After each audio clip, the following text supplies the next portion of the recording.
Crusade consisted of many triumphs and tragedies. Even before the Third Crusade, the first and second, only the first they won, second they lost.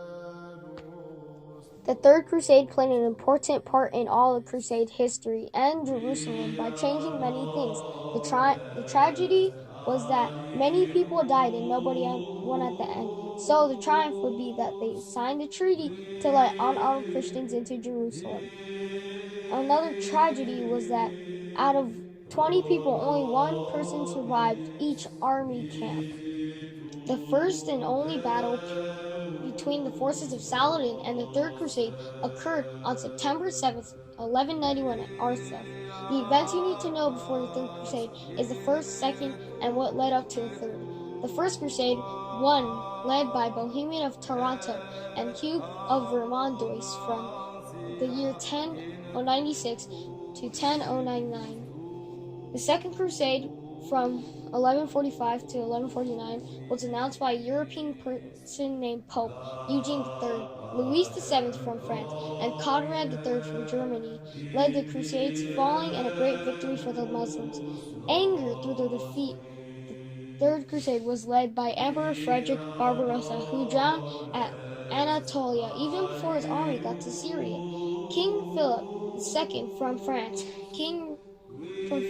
and King Richard I, known as King Richard from Lionheart, started the Third Crusade from 1189 to 1191. Life before these crusades was still tragic. They had to go through the First and Second Crusade, and many survived if lucky. Fighting for the crusades was thought as forgiveness for our sins. What inspired us to do the crusades was me and my partner in class looking at what things we should do, and he said Third Crusade, the fight for the Holy Land. When we already learned about Byzantine and Muslim Empire, he thought it was an easy thing to do. The main players were the people who led the first, second, and third. Bohemian of Taranto and Hugh Vermandois from the First Crusade. They won it. The Second Crusade, by a European person named Pope Eugene III, was also a main character for the Second Crusade. Even though they lost, they came back.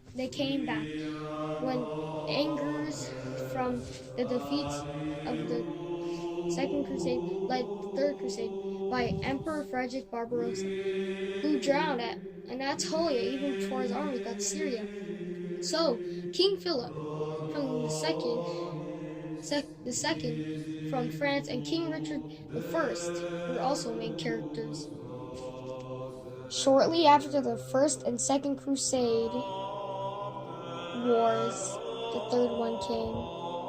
Throughout it, Saladin and his army captured Jerusalem. How they captured it? Saladin united the Muslims of Syria under his sway and then advanced across the kingdom of Jerusalem. When they met him on a great battle near Lake Galilee, it ended the Crusaders' army had been wiped out and the kingdom of Jerusalem has been taken by Saladin. How they organized? The Crusades organized by the greatest three rulers of Europe, King Philip Augustus, King Richard I, and a German emperor called Frederick Barbarossa. He assumed the cross. It seemed that nothing could prevent the restoration supremacy in Syria. These great rulers set out, each the head of a large army, for the recovery of the holy city of Jerusalem. King Richard had a plan to raise money for the Third Crusade. He put the persecution of robbery of the Jews, the imposition of an unusual tax upon all classes, the sale of offices, dignities, and royal lands, the death of Frederick Barbarossa, the German emperor. While the German crusaders were there, they didn't even get past the lake before Frederick Barbarossa died. Finally, the Third Crusade came to an end. when King Philip and King Richard led the Third Crusade to Jerusalem to take back the Holy Land. In the end, they tied. Saladin, King Richard, and King Philip signed a treaty that would let all unarmed Christians into Jerusalem. After the Third Crusade, Saladin and Richard signed a peace treaty in 1192 that re-established the Kingdom of Jerusalem. In the peace treaty, Saladin and Richard allowed unarmed Christians to enter Jerusalem. Richard, the ruler of England, departs the Holy Land for Rome but is taken hostage by Leopold of Austria, and he doesn't see England until 1194. In 1193, Saladin dies and his sons begin to fight over who will take control of the Ayyubid Empire, which consists of Egypt, Palestine, Syria, and some of Iraq. Almohad leader Yaqub ibn Joseph, also known as Al-Mansur, the Victorious, calls for a jihad against Kassar.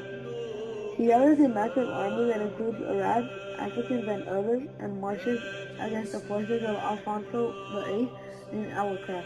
The Christian army is vastly outnumbered and its soldiers are slaughtered in large numbers. Later on in 1197 through 1198, German crusaders under the command of Emperor Henry VI launched attacks throughout Palestine, but failed to achieve any significant goals.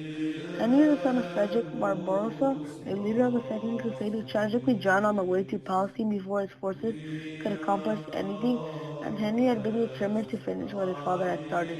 Later on, Pope Innocent III called for a new crusade in 1198. Power struggled within and between Europe and Byzantium drove the Crusaders to divert their mission in order to topple the reigning Byzantine Emperor, Alex III, in favor of his nephew who became Alex IV in mid-1203. Many emperors' attempt to submit the Byzantine Church to Rome was met with stiff resistance, and Alex IV was strangled after a palace coup in early 1204. In conclusion, the Third Crusade did play an important role for eventual crusade that still moves Jerusalem but shouldn't skip without it. Technically, for the Third Crusade, you could say that both the Holy Knights and Saladin's armies were tied, but no was tied of sending the peace treaty that let unarmed Christians enter Jerusalem. I think this topic is important to history because there is some stuff for the history of Crusades and Jerusalem. Out of all of it, it was an important thing because it made history and let the Holy Knights enter Jerusalem after his capture from Saladin and his army. Me and my partner give these credit to all these sources that helped us make this documentary that are listed on the screen now.